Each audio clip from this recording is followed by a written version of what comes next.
So the intermediate value theorem is a theorem that kind of seems like common sense, but questions related to it are going to come up on the AP exam.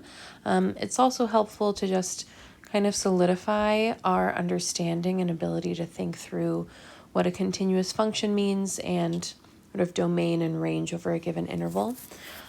So here, the first important thing to notice is it says f of x is continuous on the interval from -5 to 5. So IVT only applies when I have a continuous function. So we're also given 3 points here. F of -3 equals 8, f of 1 equals -4, and f of 4 equals -2. Notice that all of those x values are within this interval of -5 to 5. Okay, so we're asked, is each statement guaranteed by the intermediate value theorem? So let's take the first one. So it says f of c, meaning that c is representing an x value. F of c equals -5, so -5 is like a y value. So here's an x value, some x value, where we get a y value of -5. So for at least one c between -3 and 4. So basically what this is saying is there some x value between 3 and 4 where y would have to be equal to -5? So let's break that down based on the points that we were given initially in this question. So -3 is really referencing this point right here. So I have the point -3, 8. Okay, so a y value of 8. And then 4 over here. So a y value with an x value of 4, I get a y value of -2. So let's really focus in on these y values. From 8 to -2. Is -5 in between 8 and -2? No, it is not.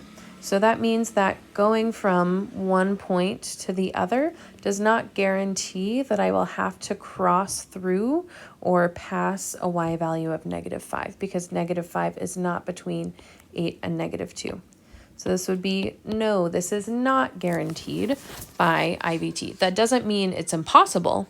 It is possible, but we just don't know for sure whether that happens or not. So we only know that we're going to hit every y value from 8 down to -2.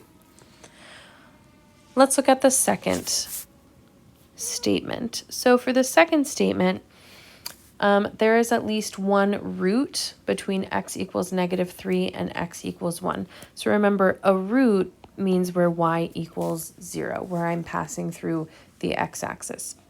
So let's take a look at where x is -3 and where x is 1. So x is -3 here at a y value of 8, and when x is 1, here we have a y value of -4. So again, the two altogether points I'm looking at here are -3, 8, and 1, 4. So now I want to think about, 1 -4, not +4. So now I want to think about the y values here. If I have this continuous function and I'm starting at a y value of 8 and I'm going down to a y value of -4, will I have to pass a y value of 0 on that journey? And yes, I will, because 0 is in between 8 and -4. So yes, this is guaranteed by the intermediate value theorem. Now let's break that down a little bit more by looking at graphically what's happening with these 2 points. So let's make our x and y axis here. So let's say that -3, 8 is right here, and 1, -4 is right here. So if I try and draw, here, let me just make that graph a little separate. If I try and draw a function connecting these 2 points, do I have to pass through a y value of 0, or do I have to pass through the x-axis? So if I start here and I start creating some function that goes from that point to my other point. Is it possible for me to have drawn something connecting them and to not have crossed the x-axis?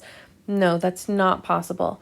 To get from -3, 8 to 1, -4, the function doesn't have to look exactly like what I drew here, but it does have to pass through the x-axis. So there has to be one root between those 2 points since this is a continuous function.